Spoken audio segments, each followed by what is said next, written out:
Well, it is time now for our Doctor is In segment, and we are so happy to welcome back Dr. Chris Mullenix, who is an oral surgeon here in Mobile. Dr. Mullenix, thanks for being with us. Thank you, Devon. Thanks for having me. Let's start out by talking about wisdom teeth. Sure. And so when is the best time someone needs to have those removed? The most traditional time, probably the best time, is when you're an adolescent, teenagers. 15 to 17 is what I call kind of the perfect window to get these out. We do, however, do younger patients, and we certainly do a lot of adult wisdom teeth. So, how do you know when it's time to have them removed?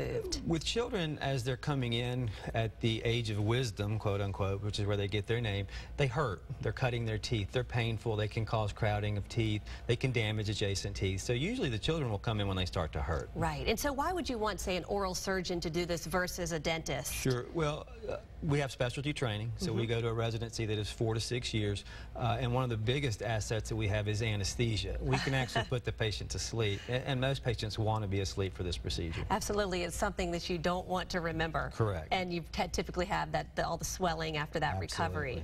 But it's a pretty easy, I would imagine, well, not easy, but easy for you. So you don't usually see a lot of complications with wisdom teeth. It's one of the most common procedures I do, and if done at the right age, the potential for complications is very small. Okay. Well, of course, we're getting up here on the summertime, and I know this is a time of year when a lot of people choose to have their wisdom teeth out or have some type of jaw surgery. Correct. The other thing that is really busy in the summertime is jaw surgery. The kids are out of school. It's a bigger procedure, typically a hospital procedure, one that takes several weeks to recover from, but one that for a lot of patients serves a very valuable reconstructive need. And to that extent, I'm bringing in a new associate, Dr. Devon Walsh, who's a board-certified oral and maxillofacial surgeon with specialty training in craniofacial surgery, which is a subset where he has gone and done additional training to be able to do things like cleft lip and palate, cranial skull-based deformities and skull deformities, and it's really a special skill set that the Gulf Coast has not had, and we're really excited to bring him in. Wow. So typically if a child had a cleft palate, which is something that